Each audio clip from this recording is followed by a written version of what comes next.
एकाने मलाच कट मारला असा जोरात, आणि गाडी वासं लिहिलं होतं, बघतोस काय रागानं, ओव्हरटेक केले वाघानं. वाघाने असा जोरात कट मारला मला मोटरसायकलवर. बरं मोटरसायकल बापाची, बाळू महाराज, पेट्रोल बी बापाचंच, याचं स्वतःच काहीच नाही. असा जोरात कट मारला मला. मी कॉलेज कीर्तनाला चाललो होतो बबरूवान भाऊ, आणि फेटा बांधलेला होता, गंगा महाराज असा फेटा बांधलेला होता, कॉलेज कीर्तनाला चाललो होतो राहुल भाऊ, आणि ते पाठीमागून आला असं जोरात, मला कट मारला आणि पुढे गेलं. मी गाडीत बसल्या बसल्या मी दचकलो. आता माझ्या गाडीचा धक्का त्याला लागला असता तर तेच पडलं असतं ना, ते टू व्हीलरवर आहे, मी मोठ्या गाडीत आहे. मी गाडीत बसल्या बसल्या त्याच्या गाडीच्या आवाजानं काच बंद असताना सुद्धा दचकलो. म्हणलं कोण असेल गडी, असं बघितलं, बघितल्याबरोबर मी रागानं बघितलं, पण त्याच्या गाडीवर लिहिलं होतं, बघतोस काय रागानं, ओव्हरटेक केलंय वाघानं. आणि वाघ असा पुढून पळाला, चिंगाट पळाला पुढे.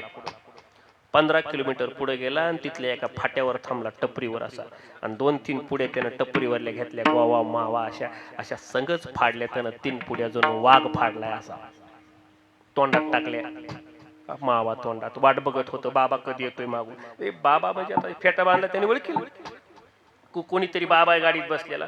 माझी गाडी गेली तिथं त्या टपरीच्या जवळ, ते होतं बरं का उभा तिथंच. त्यानं परत मला बघितलं, त्याने ओळखीलं हे बाबा आहे कोणीतरी. अजून गाडी माझी थोडीशी पुढे जाऊन दिली, पाठीमागून आलं आणि पुन्हा एकदा कट मारला. उगच काही देणं नाही घेणं नाही, मी त्याच्या गावातला नाही, त्याच्या विरोधात कवा उभा नाही, त्याच्यावर कवा बोलत नाही, त्याची माझी ओळख नाही. पुन्हा कट मारला आणि पुन्हा अजून गेलं. कोण? वाघ. वाघ पुन्हा आला, पुन्हा कट मारला, पुन्हा पुढे निघून गेला. आणखीन 15 किलोमीटर पुढे गेला. माझी गाडी पुन्हा तिथं गेली. आता टपरीवर नव्हता थांबला. 10-15 किलोमीटर जाऊन बघतोय तर रोडच्या बाजूला त्या वाघाची गाडी अशी पडलेली आणि वाघ असा उताना पडला. मी गाडीत, माझ्या 2-3 लोक होते. मी मुलारे वाघ तर पडला इथं उताना. कोण? वाघ. तो बेशुद्ध पडला होता, बेशुद्धच पडला होता. आम्ही 2-4 जणांनी उचलला. कोण? वाघ. वाघ गाडीत टाकला, बेशुद्ध पडला होता तो, गाडीत टाकला, दवाखान्यात नेला. अर्ध्या तासानं शुद्धीवर आला आणि माझ्याकडे असा बघायला लागला. म्हणलं बघतोस काय रागानं, दवाखान्यात आणले बाबानं.